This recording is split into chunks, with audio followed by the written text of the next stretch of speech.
आप सभी को जय मसीह की। प्रभु यीशु मसीह के नाम में जिसने हमको आज तक इस दुनिया में ज़िंदा रखा है और हमको ये सुंदर अवसर दिया है कि हम इस दुनिया में रह सकते हैं। और सबसे अच्छी बात यह है कि हम प्रभु का सुसमाचार सबके साथ बांट सकते हैं। और यही पर्पस है परमेश्वर का हमें इस दुनिया में भेजने का। और अगर हम ये नहीं करते हैं तो दैट मीन्स हमारा इस दुनिया में जन्म लेना ही व्यर्थ है।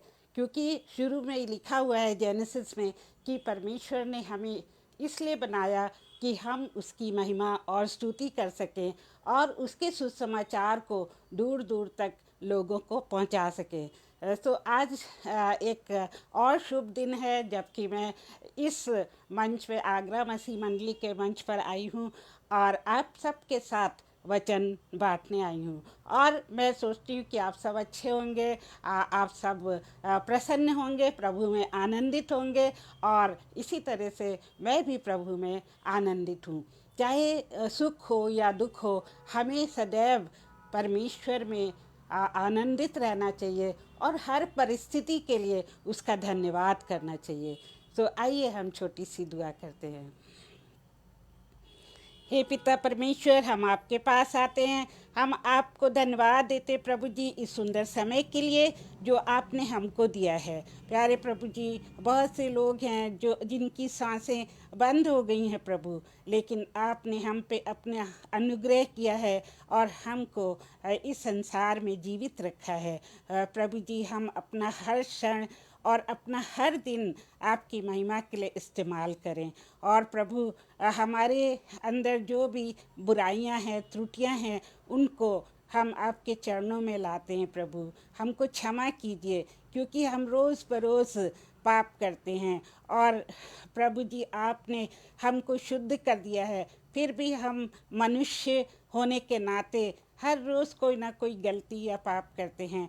प्रभु जी, हमको क्षमा कीजिए ताकि आपका क्रूस पर लहू बहाना व्यर्थ ना जाए। और प्रभु जी, आप जिस पर्पस से इस दुनिया में आए कि लोग जो हैं वो आपके बलिदान से बच जाएं और आपके बलिदान से सबका उद्धार हो, क्योंकि आप नहीं चाहते कि कोई भी नाश हो।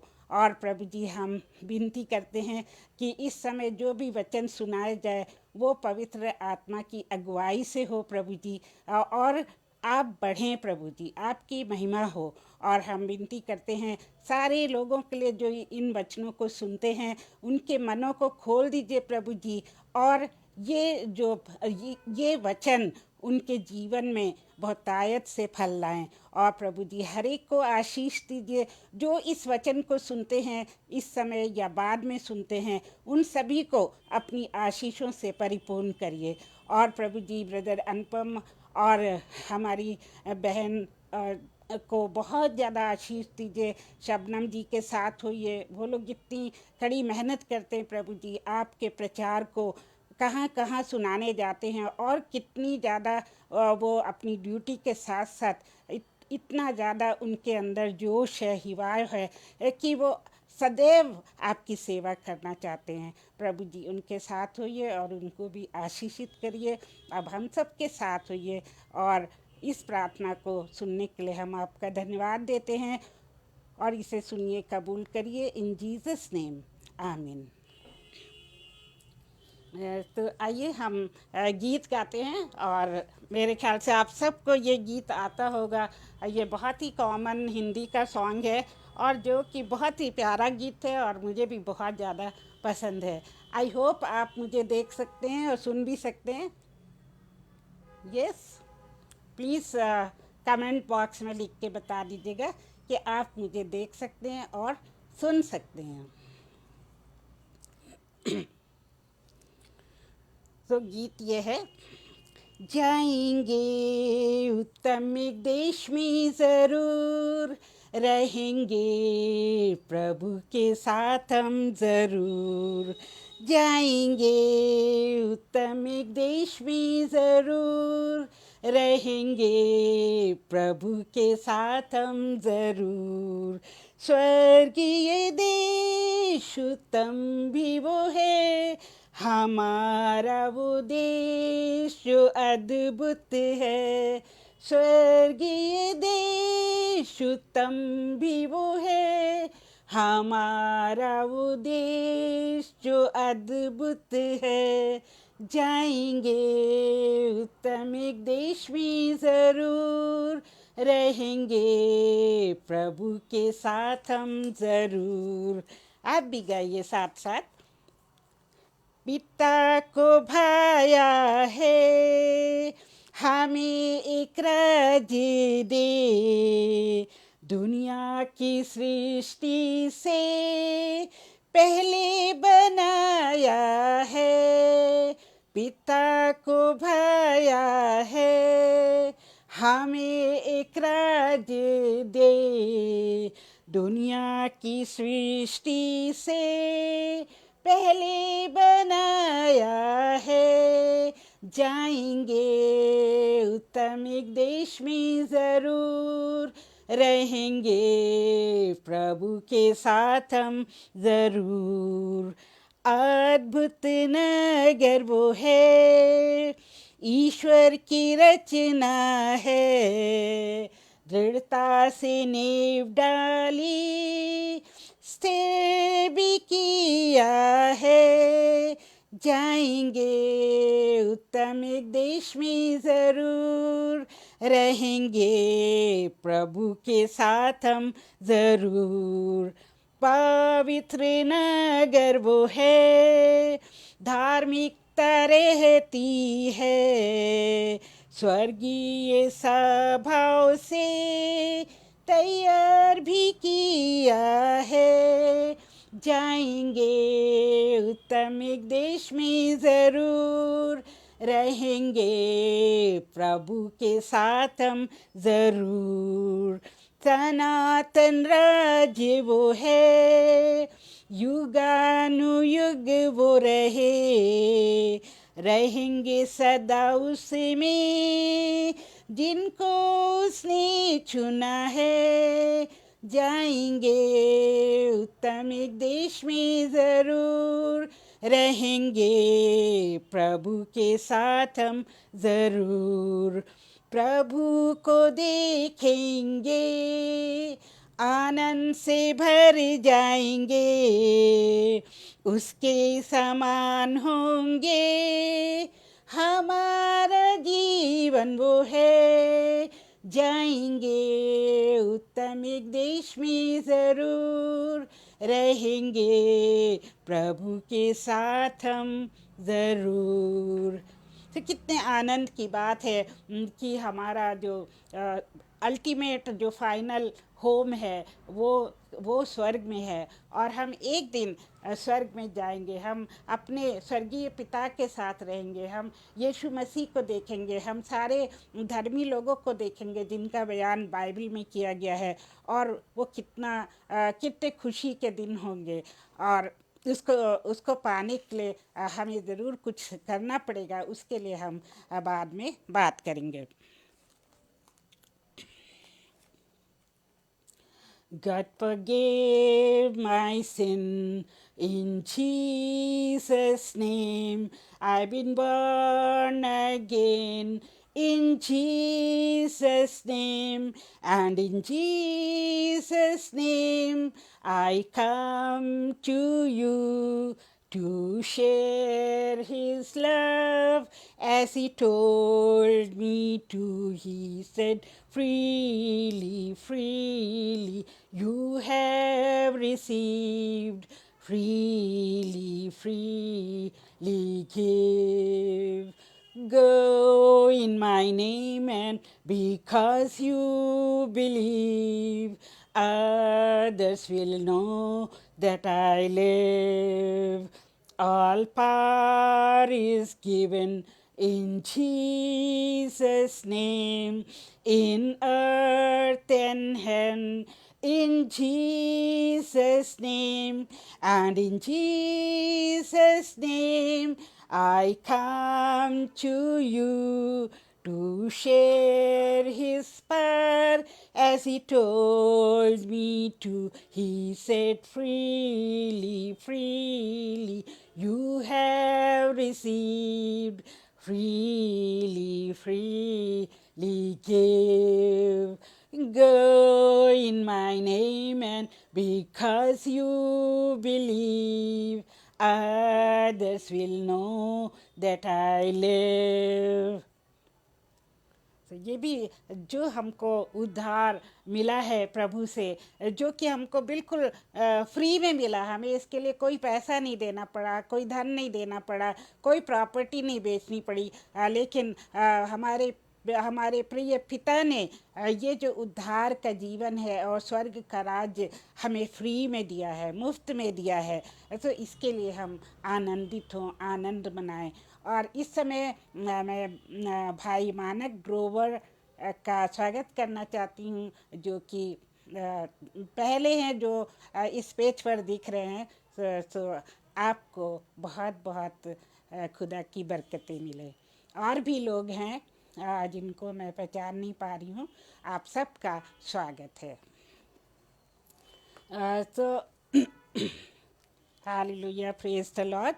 तो हम वचन में चलते हैं, और आज का वचन जो आज का चैप्टर है वो भी बहुत ही इंटरेस्टिंग है, और एक बहुत नया सा चैप्टर लेके मैं आपके सामने आई हूँ। और कितने लोग हैं जो कि कहाँ जाना चाहते हैं? होली लैंड जाना चाहते हैं। कितने लोग हैं जो होली लैंड घूमना चाहते हैं, और बड़ी खुशी होती है, और हमारे मनों में बहुत बड़ी जिज्ञासा है कि हम होली लैंड जाएं, दैट मीन्स इज़राइल जाएं, और वहाँ पे वो सारी जगहें देखें जहाँ जहाँ हमारा प्रभु यीशु मसीह रहा और चला, और उसने बहुत सारे चमत्कार किए, बहुत सारे काम किए, और उसने लोगों को शिक्षाएं दी। वो कितना, जहाँ उसने पानी का बपतिस्मा लिया, जहाँ जॉन द बैप्टिस्ट ने लोगों को बपतिस्मा दिया, वो सब जगहें देखने का क्या हमारा मन नहीं करता है? ज़रूर करता है। और मेरे मन में तो ये बहुत बड़ी ख्वाहिश है कि एक दिन मैं ज़रूर होली लैंड जाऊँ। और एक दिन मैं ब्रदर अनुपम से भी कह रही थी कि मेरा मन करता है कि हम वहाँ इज़राइल में चलें, हम सब मिलकर भाई बहन वहाँ चलते हैं। तो उन्होंने कहा हाँ सिस्टर ज़रूर चलेंगे। और एक हैं रेवरेंड सचिन क्लाइव, वो सबको लेके जाते हैं।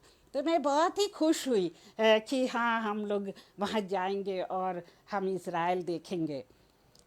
तो हम देखिए कहाँ, हम आगरा ताजमहल देखना चाहते हैं, हम चाइना की दीवार देखना मांगते हैं, प्लीज़ हम हर फेमस, हर प्रसिद्ध जगह को देखना चाहते हैं। कई लोग तो यूएसए घूमना चाहते हैं, लेकिन जितने भी मसीही लोग हैं वो होली लैंड या इज़राइल को ज़रूर देखना चाहते हैं। तो क्या आप सोचते हैं कि आप वहाँ जाएंगे? ओके, अगर आप वहाँ जाना चाहते हैं तो ये बहुत ही खुशी की बात है। और दूसरी बात ये है कि क्या हमारा नाम बुक ऑफ लाइफ में लिखा हुआ है? क्योंकि हम होली लैंड तो जाना चाहते हैं, पर क्या हम स्वर्ग में जाएंगे या नहीं? क्योंकि स्वर्ग जो है वहाँ पे हमारा परमानेंट हाउस है, स्थाई हाउस है। यहाँ जो दुनियावी हाउस है, हमारा मकान है, वो तो टूट भी सकता है, बिखर सकता है, और एक दिन जब हम इस दुनिया को छोड़ के जाएंगे तो वो मकान, वो महल, वो सब पीछे छूट जाएगा, और हम कुछ भी चीज़, एक ढेला भी यहाँ से लेके नहीं जाएंगे। और आज जब मैं पुराने पुराने महल देखती हूँ, जैसे कि आगरा में, दिल्ली में और जोधपुर वगैरह में, तो देखती हूँ वहाँ सारा खंडहर है, कुछ भी नहीं है। और पहले तो वहाँ पर बहुत रोशनी हुआ करती थी, बहुत म्यूज़िक बजा करती थी, लेकिन आज जब आप देखते हैं तो वो एक खंडहर मात्र हैं, और जो उसमें रहते थे उनका कहीं नामो निशान नहीं है। तो मेरे प्रियो, जो हमारा इस पृथ्वी पे जो घर है वो क्या है? टेम्पररी घर है, लेकिन हमारा जो परमानेंट हाउस है वो स्वर्ग में है। लेकिन इस स्वर्ग में जाने के लिए कुछ बातें हमको माननी पड़ती हैं, और कुछ चीज़ें हमको करनी पड़ती हैं। वो सब हम आगे आगे देखेंगे। और आप सबको काफ़ी पता भी होगा कि हम स्वर्ग के राज्य में कैसे प्रवेश कर सकते हैं, क्योंकि हमारे बहुत सारे भाई और बहनें ये प्रचार करते हैं और बार बार इस बात को बताते हैं। तो ऐसा ना हो कि हम सुनते सुनते जो है वो ऊब जाएं और हम ध्यान ना दें, क्योंकि ये बात जो है बहुत ज़रूरी है कि हम इस दुनिया को छोड़ने के बाद कहाँ जाएंगे। तो इसके लिए मैं एक छोटी सी कहानी सुनाना पसंद करूँगी। एक छोटी सी कहानी है कि ये पहले भी मैंने सुनाई थी, पर उस समय इसको यूट्यूब पे अपलोड नहीं किया जाता था। और ये शुरू शुरू में बताई थी कि दो मित्र थे, दो बड़े ही घनिष्ठ, बहुत ही क्लोज फ्रेंड्स थे, और वो बचपन से ही एक दूसरे को बहुत बहुत प्यार करते थे। और वो दोनों फ्रेंड्स एक ही स्कूल में पढ़े, और वो एक ही गांव में रहते थे, और हर जगह वो साथ साथ जाते थे, हर फंक्शन में साथ जाते थे। मीन्स वो एक दूसरे को छोड़ते ही नहीं थे, इतना ज़्यादा उनके बीच में प्यार था। आपको भी किसी से इतना प्यार होगा। तो वो क्या हुआ कि ऐसे करते करते जब वो जवान हो गए, और तो वो घूमने कहीं जा रहे थे बाइक में, और उनकी बाइक का एक्सीडेंट हो गया एक ट्रक से टकरा के, और उन दोनों की मृत्यु वहीं पे हो जाती है। दैट मीन्स दोनों की डेथ हो जाती है। और डेथ के बाद उनकी आत्माएं जो हैं वो ऊपर की ओर जाती हैं, क्योंकि ऐसा हमने सुना है, कई गवाहियों में भी ऐसा सुना है कि डेथ के बाद हमें स्वर्गदूत जो हैं वो ऊपर की तरफ ले जाते हैं। तो ये दोनों जाते हैं, और वो उनको एक बहुत ही अच्छा नज़ारा दिखता है कि वहाँ पर एक स्वर्ण मंदिर है, बहुत ही प्यारा सा सोने का महल है, और सोने की सड़कें हैं, और हरे भरे वृक्ष हैं, और वहाँ जो नदियाँ हैं वो बह रही हैं, उनमें बहुत ही स्वच्छ निर्मल पानी बह रहा है, और बड़े बड़े पेड़ और उनमें फल लगे हुए हैं। तो ये दोनों दोस्त ये सब देख के बड़े खुश होते हैं, कहते हैं अरे हम तो कहाँ आ गए, इतनी अच्छी जगह में आ गए हैं। फिर उनको एक दरवाज़ा दिखाई देता है, और वहाँ पर एक स्वर्गदूत खड़ा होता है। तो स्वर्गदूत दोनों को वहीं दरवाजे पे रोक देता है, और फिर कहता है अभी रुको, मैं तुम्हारा नाम जो है वो पुस्तक में देख लूँ, उसके बाद तुम अंदर जा सकते हो। तो फिर वो स्वर्गदूत ने नाम ढूंढना शुरू किया। तो एक मित्र का नाम उसे मिल गया, और वो जो है उसको स्वर्गदूत ने कहा कि तुम अंदर जा सकते हो। फिर दूसरा मित्र भी बड़ा उत्तेजित था, वो कहता मेरा भी नाम देखो, मेरा भी नाम देखो, हम दोनों एक साथ जाएंगे। तो स्वर्गदूत कहता है ठीक है। तो उसने उसका नाम भी ढूंढा, पर उसका नाम कहीं नहीं मिला। तो स्वर्गदूत ने बड़े उदास होके कहा कि तुम्हारा नाम इस बुक ऑफ लाइफ में नहीं है। मीन्स उसको बुक ऑफ लाइफ कहते हैं, जिसमें कि हर व्यक्ति का नाम होता है जो कि प्रभु यीशु मसीह को जानता है, और जिसके काम प्रभु यीशु मसीह के बताए और व्यवस्था के अनुसार होते हैं। तो ये जो दूसरा लड़का था, ये बहुत ही चिंतित हो गया कि मेरा नाम क्यों नहीं है इसमें। तो उसने अपने दोस्त से पूछा कि मेरा नाम क्यों नहीं इस पुस्तक में और तेरा नाम है। तो उसका जो पहला दोस्त है वो बोलता है कि मैंने प्रभु यीशु मसीह को ग्रहण किया था जब मैं दुनिया में था, और इसीलिए मेरा नाम बुक ऑफ लाइफ में है, जीवन की पुस्तक में मेरा नाम है। तो ये जो दूसरा दोस्त है वो ये बहुत ही गुस्सा हो जाता है। ये कहता है कि हर चीज़ तू मुझसे शेयर करता था, हर बात मुझे बताता था, और तुमने मुझे इतनी बड़ी बात नहीं बताई कि स्वर्ग के राज्य में कैसे जाते हैं। तुमने मुझे यीशु मसीह के बारे में कभी नहीं बताया। और फिर वो मुंह लटका के जो है नरक की तरफ जाने लगा, क्योंकि जो स्वर्ग में नहीं जाता है वो नरक में जाता है। तो ये दूसरा जो फ्रेंड था बहुत दुखी होके और पीछे देख देख के अपने दोस्त को नरक की ओर जाने लगता है। तब इस पहले वाले दोस्त को बहुत दुख होता है कि उसने क्यों नहीं बताया। तो इसी तरह से कहीं हमारी लाइफ में ऐसा ना हो कि हमने तो प्रभु यीशु मसीह को रिसीव कर लिया है फ्रीली हमारे पास तो प्रभु यीशु मसीह है, लेकिन हमने उसको किसी के साथ बांटा नहीं है। हमने प्रभु यीशु मसीह को अपने तक ही सीमित रखा है, जबकि उसने कहा है कि मेरे नाम का सुसमाचार सब जगह करो। जब तक एवरी नी शैल बाउ, every tongue confess that Jesus is the Lord, तब तक हमें सुसमाचार सुनाना है। और ये जो अगर हम अपने मित्र को, अपने सगे संबंधियों को, अपने पड़ोसियों को और ऑफिस वालों को यीशु मसीह के बारे में नहीं बताते हैं, तो ये भी एक बहुत बड़ा पाप होता है, क्योंकि हम उनकी अनंत जीवन के रास्ते को रोक रहे हैं। जो चीज़ हमने फ्री में पाई है, मुफ्त में पाई है, हमें दूसरों के साथ बांटनी चाहिए। ये नहीं कि हमारे पास पैसा हो या मिठाइयाँ हो या अच्छी अच्छी चीज़ें हों, हम वही बांटें, क्योंकि उनको बांटने से उनको स्वर्ग का राज्य तो नहीं मिलेगा। स्वर्ग का राज्य उसी को मिलेगा जो प्रभु यीशु मसीह को जानता है, जो अपने गुनाहों से तौबा करता है और जो ये कहता है कि हे प्रभु, मेरे पापों को क्षमा कर और मैं तुझे अंगीकार करता हूँ, मैं तुझे ग्रहण करता हूँ। और हमारे लिए ही तो प्रभु यीशु मसीह हमारे और आपके लिए ही इस दुनिया में आया, और उसने क्रूस की इतनी दर्दनाक मौत सही। और हम जब पाप करते हैं तो मैं हमेशा ये बताती हूँ कि बाइबल कहती है कि हम बार बार यीशु मसीह को क्रूस पर चढ़ाते हैं। तो मेरे प्रियो, हमें ये बात याद रखनी चाहिए कि हमें बार बार पाप नहीं करना चाहिए, क्योंकि हमारे पापों के लिए ही तो यीशु मसीह कुर्बान हुआ। और आज हम देखते हैं कि दुनिया में इतना पाप बढ़ गया, इतना पाप बढ़ गया है कि ऐसा लगता है कि प्रभु यीशु मसीह की कुर्बानी ही व्यर्थ चली गई है। और ये पाप पहले भी होते थे और आज उससे ज़्यादा पाप हो रहे हैं, और हमारे प्रभु की कुर्बानी व्यर्थ ना जाए। मेरे प्रियो, हमें बहुत सी आत्माओं को बचाना है, और यही हमारा मुख्य उद्देश्य है, हमारे जीवन का यही मुख्य उद्देश्य होना चाहिए। और दूसरी बात मैं आपको बताना चाहती हूँ कि ये बुक ऑफ लाइफ होती क्या है। हम बहुत बार परमेश्वर के बारे में बात करते हैं, हम कई बार यीशु मसीह के बारे में बात करते हैं, कई बार हम होली स्पिरिट, पवित्र आत्मा के बारे में बात करते हैं, लेकिन बुक ऑफ लाइफ के बारे में हम बहुत कम बात करते हैं। और ये बुक ऑफ लाइफ क्या होती है? According to the Bible in Christianity, मतलब हमारे मसीही धर्म में ये बुक ऑफ लाइफ वो किताब है जिसमें परमेश्वर हमारे सारे कर्मों के, सारे कामों के रिकॉर्ड्स रखता है।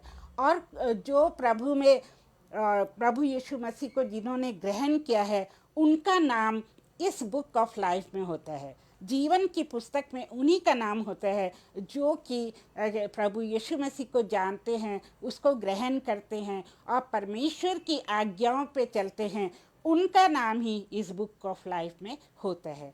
सो मेरे प्रियो, क्या मेरा और आपका नाम उस बुक ऑफ लाइफ में है? हम आज सोचें, हम बहुत गहराई से सोचें, क्योंकि मरने के बाद क्या होगा, क्या हम जानते हैं? और अगर हम जानते हैं तो हम कहाँ जाएंगे?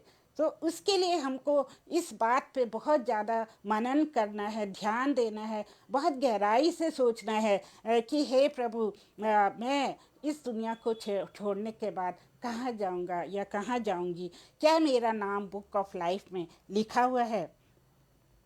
और इसी के साथ साथ एक बुक ऑफ डेड भी होती है, बुक ऑफ डेड, जिसमें मृत लोगों का वर्णन होता है। और वो जो लोग मर जाते हैं और जिनके अंदर प्रभु यीशु मसीह को नहीं जाना, जो प्रभु यीशु मसीह को नहीं जानते हैं, उनका नाम उस वाली बुक में होगा, बुक ऑफ डेड में होगा। और ये सारे लोग जो हैं, बाइबल कहती है कि ये सारे लोग कहाँ जाएंगे? ये नरक में जाएंगे। और ये नरक परमेश्वर ने क्यों बनाया था? वो मानव जाति के लिए परमेश्वर ने कभी नहीं बनाया था, क्योंकि उसने मनुष्य को अपने ही स्वरूप में रचा है। और वो कभी नहीं चाहेगा कि मेरे बच्चे, मेरी संतानें आग की भट्टी में जाएं, नरक में जाएं। जैसे कोई भी माँ या बाप ये नहीं चाहेगा कि मेरा बच्चा जो है वो दुख उठाए या मेरे बच्चे को कोई नुकसान हो, उसी तरह से हमारा स्वर्गीय पिता नहीं चाहता है कि हम दुख उठाएं और हम नरक में जलें। लेकिन जब शैतान ने मनुष्य को अपने वश में कर लिया और मनुष्य बहुत ही घृणित काम करने लगे, बहुत ही परमेश्वर को का दिल दुखाने वाले काम करने लगे और उसके क्रोध को बढ़ाने लगे, तब परमेश्वर ने उस अथाह कुंड को या उस वाले नरक को जिसमें गंधक की आग जल रही है, उसमें मनुष्यों को भी जाना उसने कबूल किया कि जो मनुष्य बहुत पापी होंगे, जो प्रभु यीशु मसीह को नहीं जानते होंगे, उनको इस नरक में भेजा जाएगा। और अंत में क्या होगा कि शैतान और उसकी सारी सेना को वहाँ पर डाल दिया जाएगा। वो आखिरी समय होगा जब शैतान पूरी तरह से हार जाएगा। और आइए हम देखें कि इज़िकियल में क्या लिखा है, बाइबल इसके बारे में क्या कहती है। इज़िकियल 9:4 में लिखा है, और यहोवा ने उससे कहा, इस यरूशलेम नगर के भीतर इधर उधर जाकर जितने मनुष्य उन सब घृणित कामों के कारण जो आए और किए जाते हैं, सांसें भरते और दुख के मारे चिल्लाते हैं, उनके माथों पर चिन्ह कर दे। मतलब जो व्यक्ति घृणित काम करते थे, जो परमेश्वर की राहों पे नहीं चलते थे, जो परमेश्वर की आज्ञाओं को नहीं मानते थे और वो डेविल के वश में थे और लूसीफर को ही फॉलो करते थे, तो परमेश्वर ने उनके लिए क्या कहा कि तुम जाओ और उनके माथों पर चिन्ह लगा दो, ताकि पता चले कि ये लोग जो हैं वो परमेश्वर के लोग नहीं हैं, इनका नाम बुक ऑफ लाइफ में नहीं है। जबकि यरूशलेम उसने परमेश्वर ने अपने लोगों के लिए बनाया था, अपनी विशेष जाति के लिए, अपने विशेष बच्चों के लिए बनाया था, लेकिन उसमें भी कई लोग जो हैं अपने मार्ग से हट गए और वो प्रभु को नहीं मानने लगे। और इस तरह से क्या हुआ कि परमेश्वर ने कहा इज़िकियल की किताब में कि जाओ और इनके माथे पर चिन्ह लगा दो। और बहुत बार हम सुनते हैं कि जो 666 जो है वो भी एक नंबर है, चिन्ह है, जो कि शैतान का नंबर है। और जो लोग ऐसे होंगे, पापी लोग होंगे, उनके माथे पर भी 666 का मार्क होगा। सो इस तरह से परमेश्वर उन लोगों से बहुत ही घृणा करता है जो घृणित काम करते हैं और जो कि परमेश्वर की आज्ञाओं को नहीं मानते हैं। और अभी कुछ दिन पहले, मीन्स जुलाई की बात है, जब कॉमनवेल्थ गेम का उद्घाटन हो रहा था बर्मिंघम यूके में, तो आपको पता है क्या हुआ? वहाँ पर बाल देवता की पूजा की गई, जबकि वो एक क्रिश्चियन कंट्री है, यूके क्रिश्चियन कंट्री है, लेकिन उद्घाटन के समय वहाँ एक बड़ा सा जो है बैल बनाया गया जो कि बहुत ही बड़ा था, और उसके चारों तरफ घूम घूम के उन लोगों ने नाच गाने किए और उसकी पूजा करी। उन्होंने परमेश्वर का नाम तो लिया ही नहीं। और इस तरह से परमेश्वर कितना क्रोधित हुआ होगा कि उसके लोग ही जो हैं वो बाल की पूजा कर रहे हैं। जैसे कि पुराने नियम में हम देखते हैं कि बाल देवता की उन्होंने मूर्तियां बना रखी थी, उसकी वो पूजा करते थे और उसको ही जो है वो अपना गॉड मानते थे, और इससे परमेश्वर बहुत ही नाराज़ होता था। और वो सब बातें अब खुल्लम खुल्ला दिखे हमारे क्रिश्चियन कंट्रीज़ में हो रही हैं। तो इसको सोच के हमारा दिल दहल जाना चाहिए कि हमारे लोग जो हैं, परमेश्वर के लोग किधर जा रहे हैं, क्या उनका नाम जीवन की पुस्तक में होगा या नहीं। सो इस तरह से वो अपना ही पतन, अपना ही नरक जो है वो तैयार कर रहे हैं। और भजन संहिता में भी लिखा हुआ है कि उन सब पापियों को बुक ऑफ लाइफ में से निकाल दो, ताकि उनके नाम धर्मियों के साथ ना हो। सो ये परमेश्वर कह रहा है भजन संहिता में कि ऐसे लोगों, ऐसे पापियों के नाम जो है वो जीवन की पुस्तक से निकाल दो और धर्मियों के साथ वो ना रहें। तो इतनी बड़ी जो है सज़ा उनको मिलने वाली है जो कि परमेश्वर को नहीं मानते हैं, जो यीशु मसीह को ग्रहण नहीं करते हैं और वो पाप पे पाप करते चले जाते हैं। क्योंकि उनको पाप में, अंधकार में रहना ही अच्छा लगता है, क्योंकि उन्हें लगता है कि अंधकार में हमारे बुरे कामों को कोई नहीं देख सकता है। पर वो ये भूल जाते हैं कि परमेश्वर की नज़रें हर तरफ होती हैं। वो deep down in our heart he can see कि हम क्या सोच रहे हैं और हमारी क्या युक्तियां हैं और हम किसके बारे में बुरा सोच रहे हैं, किसकी निंदा करना चाहते हैं। परमेश्वर सब कुछ जानता है। लेकिन ये जो मनुष्य है वो क्या है, मूर्ख है। वो भूल जाता है कि सब परमेश्वर का है और परमेश्वर ही सर्वशक्तिमान है और हमें उसी को मानना चाहिए।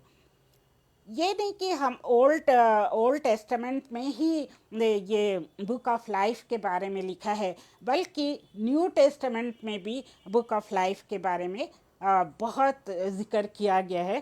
तो पहले तो हम देखेंगे कि ओल्ड टेस्टामेंट में कहाँ कहाँ लिखा हुआ है। वो तो हमने अभी अभी हमने देखा कि उसके बारे में एक तो इज़ीकियल 9:4 में लिखा है, फिर उसके बाद भजन संहिता में लिखा है। अब अगर हम न्यू टेस्टामेंट में चलें तो उस प्रकाशित वाक्य में ये जो बुक ऑफ लाइफ है ये 7 टाइम्स आई है। प्रकाशित वाक्य रेवलेशन में 7 टाइम्स बुक ऑफ लाइफ का वर्णन किया गया है।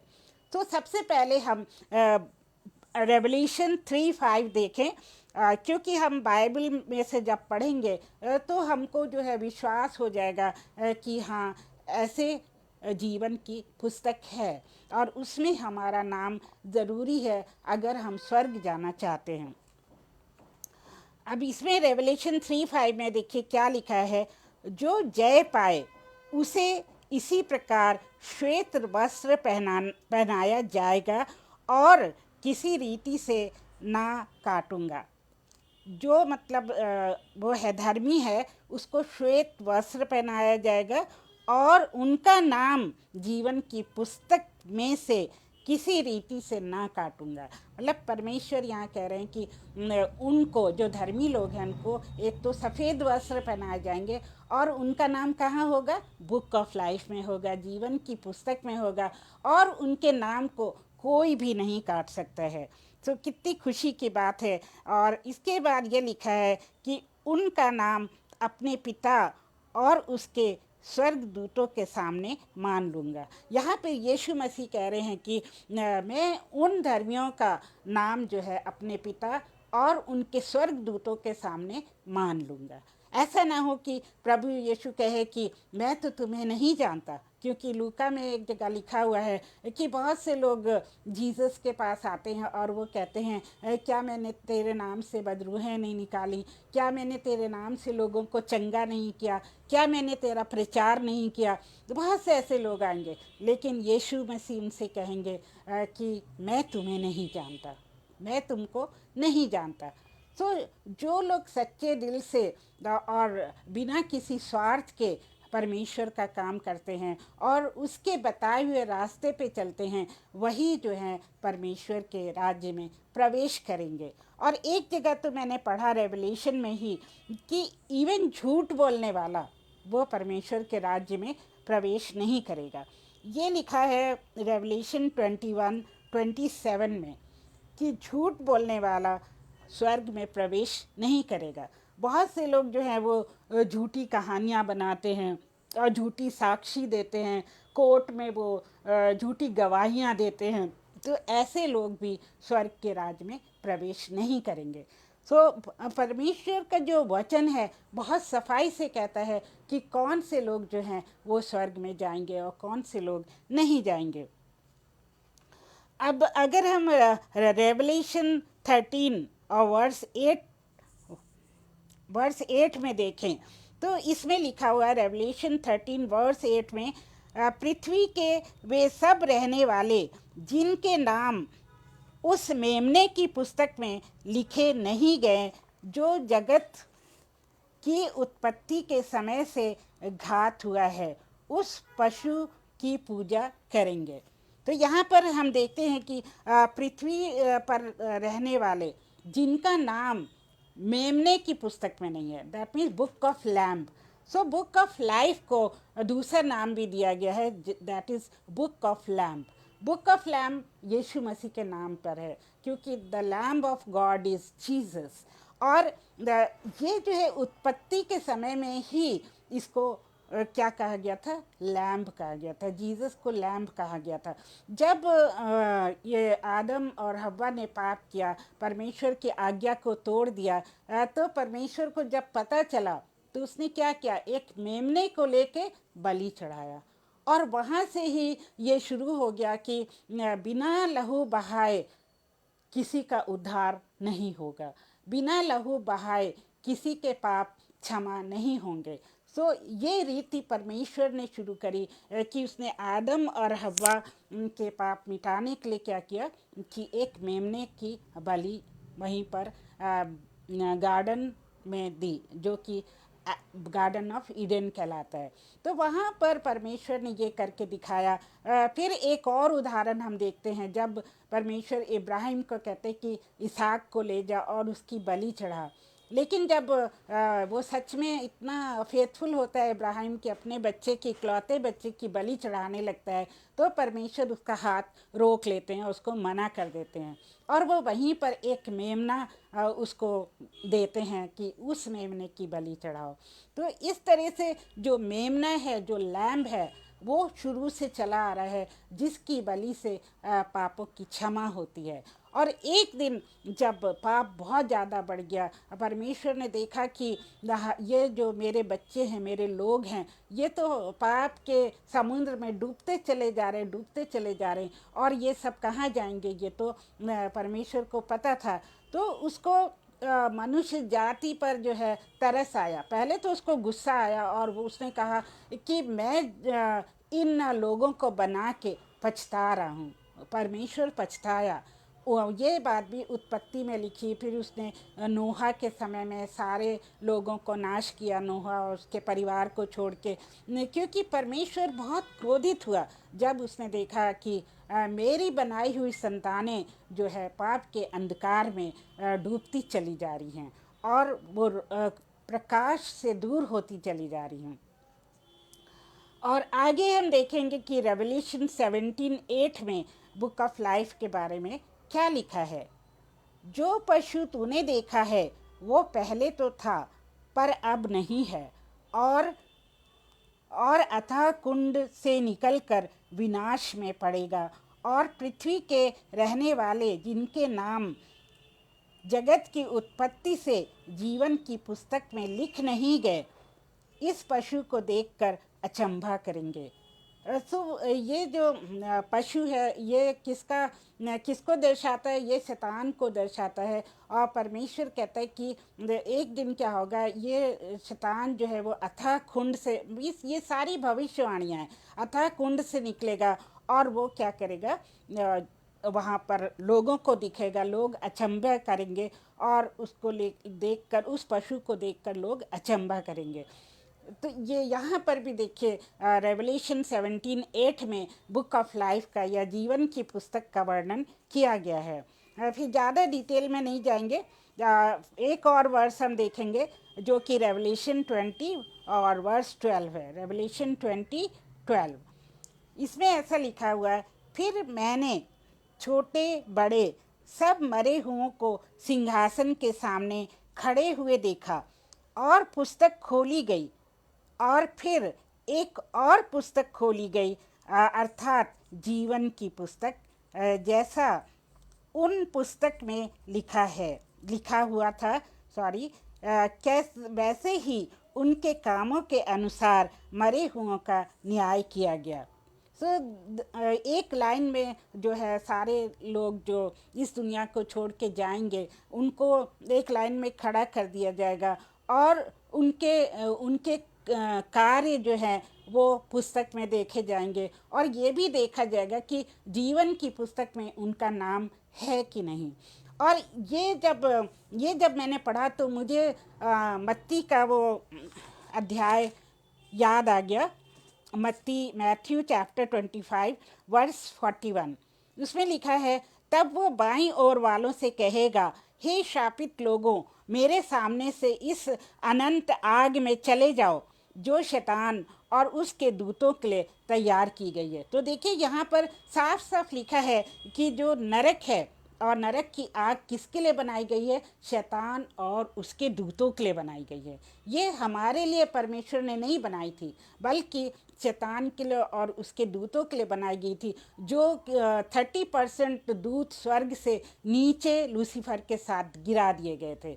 लेकिन परमेश्वर मनुष्य को बना के इतना पछताया कि उसको पता था कि ये जो पापी लोग अगर स्वर्ग में आएंगे तो ये स्वर्ग को भी मैला कर देंगे, स्वर्ग को भी घृणित कर देंगे। इसलिए उसने फिर ये निर्णय लिया कि ऐसे लोगों को वो स्वर्ग में नहीं बल्कि नरक में रखेगा। और नरक वाले लोगों की संख्या ज़्यादा होगी, क्योंकि जो पापी लोग हैं वो बहुत ज़्यादा हैं और जो धर्मी लोग हैं वो बहुत कम होंगे जो प्रभु यीशु मसीह का अंगीकार करेंगे। तो यहाँ पर हम देखते हैं कि बाइबल के अनुसार बहुत सारे ऐसे वर्सेस हैं, बहुत सारे ऐसे वचन हैं जो हमको जीवन की पुस्तक के बारे में बताते हैं, बुक ऑफ लाइफ के बारे में बताते हैं। और रेवलेशन में ही लिखा हुआ है, यदि कोई इस वाणी की पुस्तक की बातों में से कुछ निकाल दे तो परमेश्वर उस जीवन के वृक्ष और पवित्र नगर में से जिसका वर्णन इस पुस्तक में है उसका भाग निकाल देगा। दैट मीन्स जो परमेश्वर का वचन है उसमें से हम कोई भी शब्द निकाल नहीं सकते हैं। अगर हम कोई भी शब्द उसमें से निकालेंगे या बदलेंगे तो परमेश्वर का क्रोध उस इंसान पर होगा और उसका भाग जो है वो निकाल दिया जाएगा। दैट मीन्स उसका नाम जीवन की पुस्तक में नहीं होगा।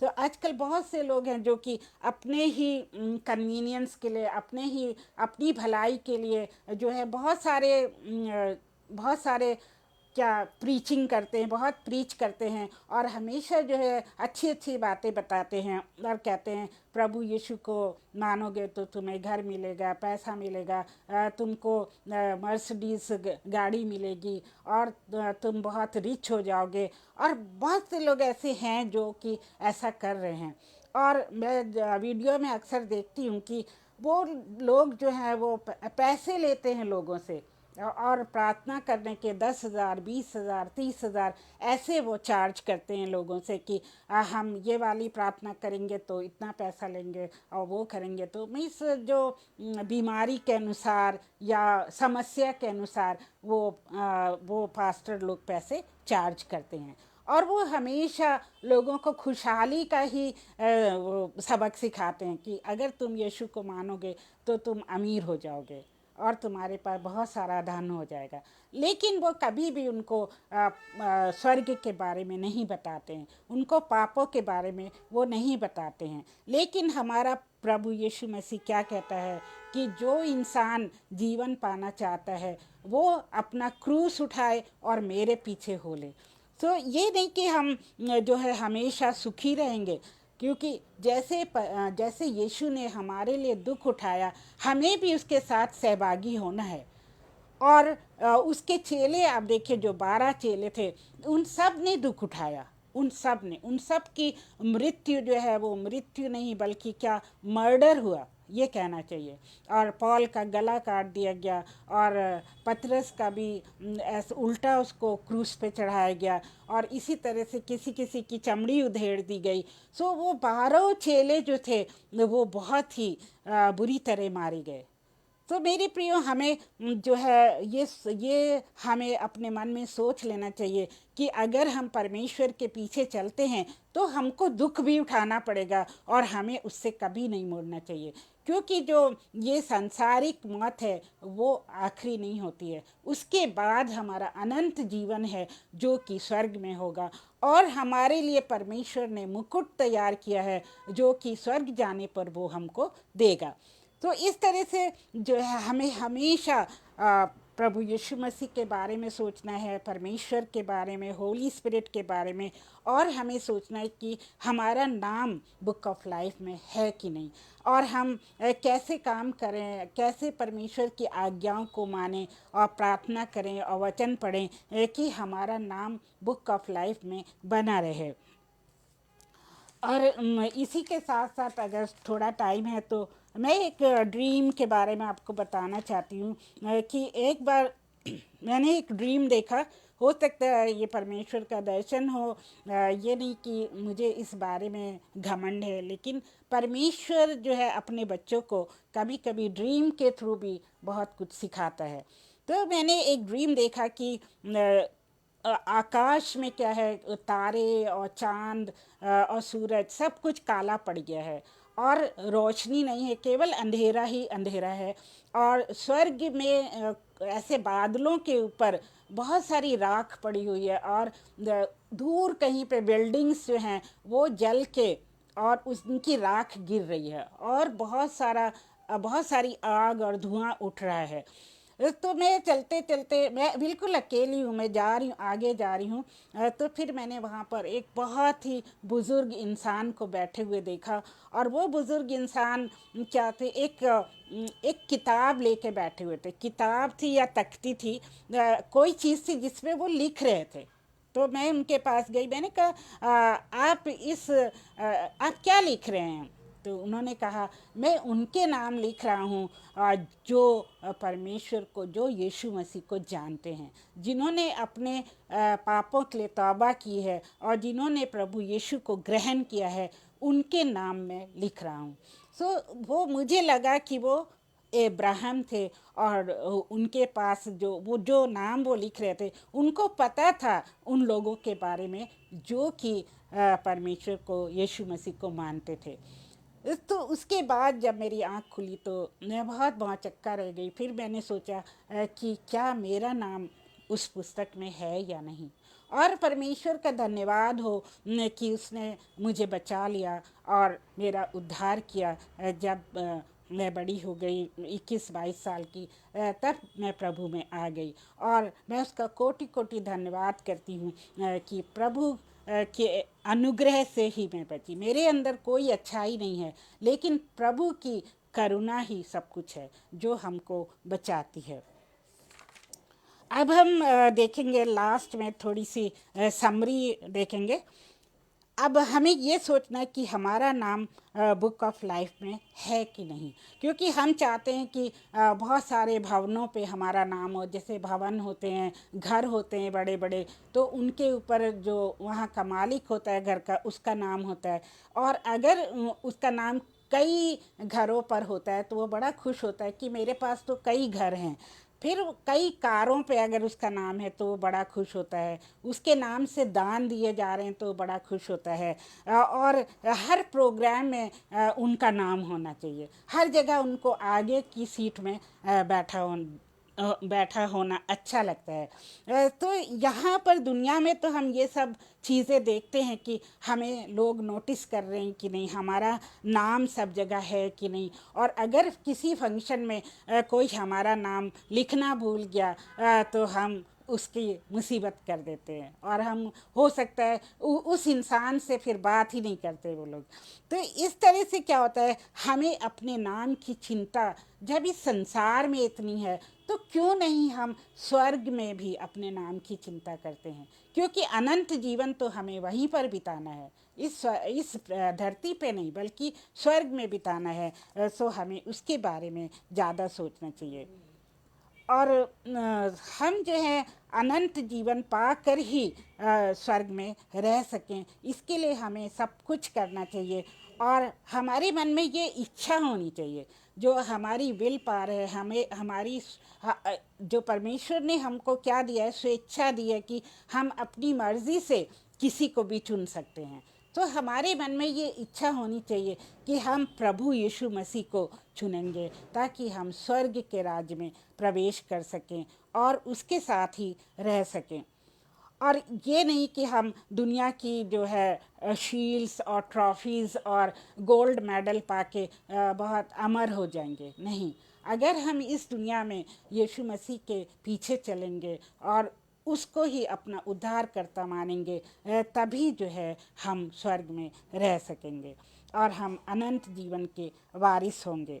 तो इसीलिए आइए हम अपने पापों को मान लें, और जिन्होंने प्रभु को अपना जीवन दे दिया है उनके लिए बड़ी खुशी की बात है। और हमें ये नहीं कि प्रभु यीशु मसीह को मान कर और फिर उसी की पाप के कीचड़ में चले जाना चाहिए।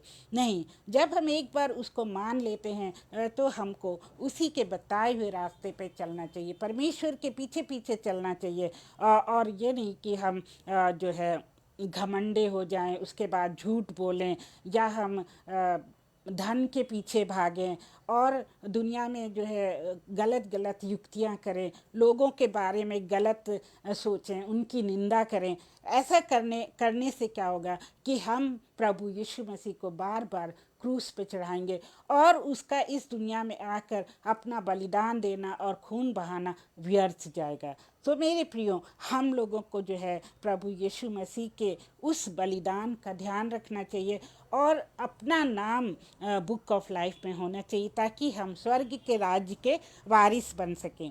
और प्रभु इतना महान है, इतना करुणामयी है कि वो क्या करता है, जैसे कि 1 जॉन 1:9 में लिखा है कि परमेश्वर जो है, अगर हम अपने पापों को मान लें तो परमेश्वर धर्मी है और वो हमारे पापों को माफ़ कर देता है। सो वो इतना ज़्यादा दयालु परमेश्वर है, इतना प्रेमी परमेश्वर है, लेकिन हम उसके बच्चे उसको बहुत ही परेशान कर देते हैं, उसको इतना सताते हैं कि वो दुखी हो जाता है। और जिस तरह पेरेंट्स जो हैं वो सहते सहते एक दिन ज़रूर वो क्रोधित हो जाते हैं और अपने बच्चों को वो छोड़ देते हैं, कहते हैं कि ठीक है, उसको जाने दो। जैसे फॉरेन में क्या करते हैं, माँ बाप क्या 10th पास करा के फिर उसके बाद उनका ज़िम्मा नहीं लेते हैं। वो कहते हैं अब तुम जाओ, अपनी नौकरी करो, अपना खाओ पियो और जैसे मर्जी तुम रहो, अब हमारी जिम्मेवारी तुम पर से ख़त्म हो गई।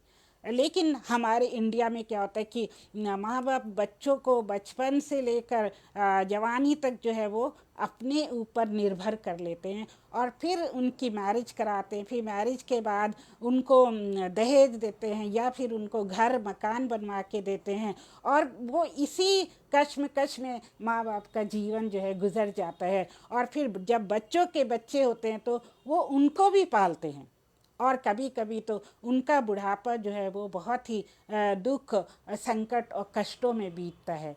तो मेरे प्रियो, हम लोगों को ये सोचना चाहिए कि बच्चे को जो है आत्मनिर्भर होना चाहिए, उसको आत्मनिर्भर बनाएं और उसको हमेशा हम ये कहें कि बेटा या बेटी, तुम्हें जो है हमने इतना पढ़ा दिया, अब आगे का जो है तुम अपना जीवन संभालो, और हमारा भी जीवन है, हमें अपना जीवन भी देखना है।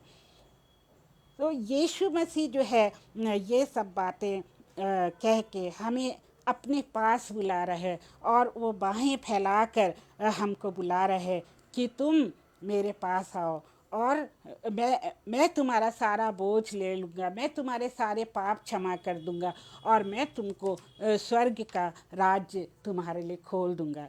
सो परमेश्वर यही चाहता है, परमेश्वर हमसे इतना प्रेम करता है कि वो चाहता है कि हम स्वर्ग के राज्य में ही उसके साथ रहें, और वो ये नहीं चाहता कि हम नरक में जाएं।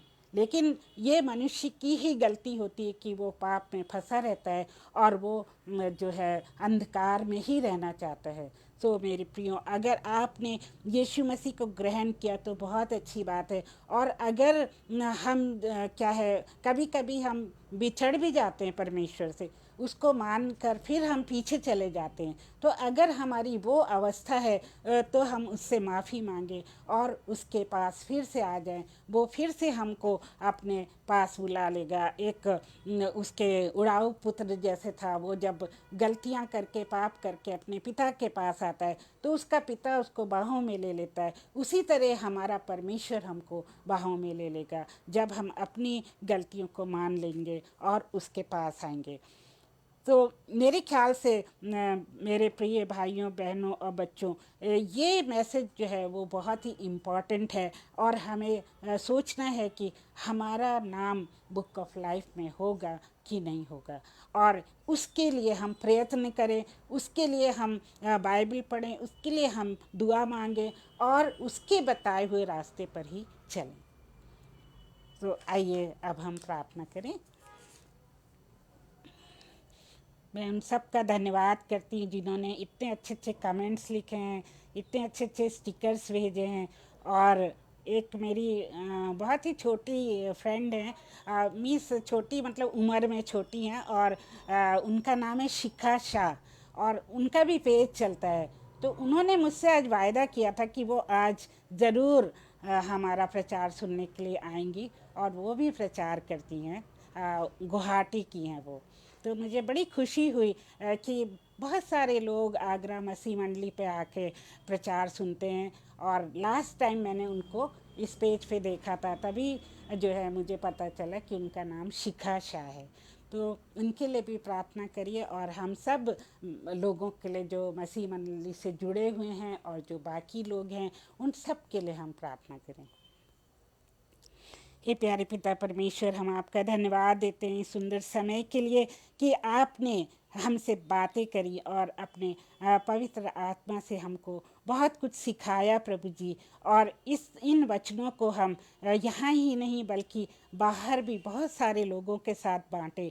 और प्रभु आप जितना हमें इस्तेमाल करना चाहते हैं हम उसके लिए तैयार रहें, हमेशा तैयार रहें प्रभु जी। जैसे कि बहुत सारे लोग हैं, हमारे जैसे अनुपम भाई और शबनम जी हैं, जो कि सर्विस के साथ साथ चर्च मीटिंग के साथ साथ वो डेली प्रचार करते हैं। और प्रभु जी उनके ऊपर आपकी बड़ी आशीष हो, उनको अच्छी तंदुरुस्ती दे और उनको हर चीज़ से माला माल कर प्रभु जी, और उनके परिवार के साथ हो परमेश्वर, और उनको अपनी सुरक्षा में रख प्रभु जी। हम विनती करते हैं अपने सारे मित्रों के लिए और अपने सारे रिश्तेदारों के लिए और अपने जानने वालों के लिए कि वे यीशु मसीह को जान सकें और उसको अपने जीवन में ग्रहण कर सकें, ताकि कोई भी नाश ना हो। प्रभु जी हमारे जीभ को खोल दे, हमारे मुंह को खोल दे, और जो भी हमारे अंदर डर है और हमारे अंदर शर्म है प्रभु का वचन बांटने के लिए, वो सब यीशु मसीह के नाम में हम खंडित करते हैं प्रभु जी। कि हम आपके एम्बेसडर्स हों, हम जहाँ जाएं आपके एम्बेसडर्स हों, हम आप ही की बात करें पर प्रभु, हम आपके दूत हों प्रभु जी। और हम में से हर एक को अपनी आशीष दीजिए, और हर एक के घर में अपनी शांति, अपना सुख और उनकी हर आवश्यकता को पूरी कीजिए। अगर कोई बीमार है प्रभु जी तो उनको चंगाई दीजिए, और प्रभु यीशु मसीह के नाम में हम उनके लिए चंगाई मांगते हैं। और कोई भी मुसीबत या दुख में है तो उसको हम प्रभु यीशु मसीह के नाम में दूर भगाते हैं। और प्रभु जी हमारे सारे लोग जो इस मीटिंग में आए उन सब पर आपकी विशेष आशीष हो, और जो बाद में इस वचन को सुनेंगे उनके ऊपर भी आपकी बड़ी आशीष हो। और प्रभु जी इस छोटी सी प्रार्थना को हम अपने प्यारे मुंजी प्रभु यीशु मसीह के नाम में मांगते हैं, और इसे सुनने के लिए आपका धन्यवाद करते हैं। आमीन। तो आप सबको धन्यवाद कि आप सब अंत तक मेरे साथ बने रहे और मेरी हिम्मत को बढ़ाया, क्योंकि आप जब होते हैं तो मुझे बहुत अच्छा लगता है, और मैं सोचती हूँ कि कोई तो प्रचार को सुन रहा है। कभी कभी पेज बिल्कुल खाली रहता है और मुझे लगता है कोई भी नहीं है, तो थोड़ा सा बुरा लगता है। सो प्लीज़ हर सोमवार को 8 बजे मीन्स मेरे प्रचार के लिए आइए, और बाकी लोगों के प्रचार के लिए भी आइए। और ये यूट्यूब पर भी अनुपम भाई इसको अपलोड करेंगे, आप यूट्यूब पर भी इसको देख सकते हैं, सब्सक्राइब कर सकते हैं, लाइक एंड शेयर कर सकते हैं। तो आप सबका धन्यवाद, एंड आप सबको परमेश्वर बहुत ब्लेसिंग दे। और अब आपको गुड नाइट, शुभ रात्रि।